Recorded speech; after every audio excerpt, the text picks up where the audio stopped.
soo dhawaada saaxiibayaal mar kale. Markaan waxaan ka hadlaynaa markii aad rabtid inaad ganacsi aad samaysatid, meel aad furatid ama online ha ahaado ama ganacsi dukaan aad ka furanaysid ha ahaado, laakiin ganacsi oo dhan ayaan ka hadlaynaa. Markaad rabtid inaad ganacsatid, suuqa ganacsiga aad ku soo biirtid, waxyaalo muhiim ah ayaa jira aad u baahan tahay. Marka waa soo gaabinayaa. Number 1 ama number 2 waxaad u baahan tahay waxa weeye in aad go'aansatid waxa aad rabtid inaad ka shaqaysid. Maxaa rabtaa inaad ka shaqaysid? Aad iyo aad bay muhiim u tahay. Midda labaad oo iyadana muhiimka ah waxa weeye in aad taqaanid fikradaada aad haddaad fariisatid jeexjeexdid si fiican uga hadashid, ama dad kala hadal ama adigu iskala hadal, inaad fikirkaaga aad qeexdid si fiican.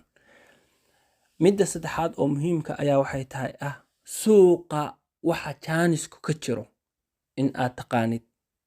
Suuqa aad soo indhe ganacsatada soo warayso, dadka wax iibsanaya oo ayagu suuqyada wax ka iibsanaya warayso waxyaalaha loogu baahi badan yahay. Haddii aad taqaanay Cali ama Cabdi ama Warsame oo farmashiyo furtay oo lacag fiican ka helay, micnaheedu ayadana maahan adna farmashiyo furo lacag baa ka helaysaa. Laakiin waxyaalo waxa jira dadku aad ugu baahan yihiin, laga yaabana suuqaas markaas inay ku yar yihiin ama iskaba jirin. Soo adigu fikirka la imo marka. Intaas markii aad samaysid ayaa waxa midda ugu muhiimsan waxay tahay in ay business plan waxa la dhaho ama qorshe dhaqaale, qorshe ganacsi waa inuu jiraa. Qorshaha ganacsi badanaa waxaad samaysaa qor. Yani wax fikradda madaxa kugu jiro aan madaxa ku rito yuusan ahaan, laakiin inaad qortid business plan-kaaga ama qorshahaaga ganacsi aad iyo aad bay muhiim u tahay. Waxa kuu soo haray marka oo iyadana muhiimka ah waxa weeye business-kaagaas ama ganacsigaagaas waa in uu yahay mid sharciyeysan, uusan ahayn mid tuugo iyo waxaas lagu shaqaysanay, mid sharciyeysan si aadan khasaaro aada u gelin.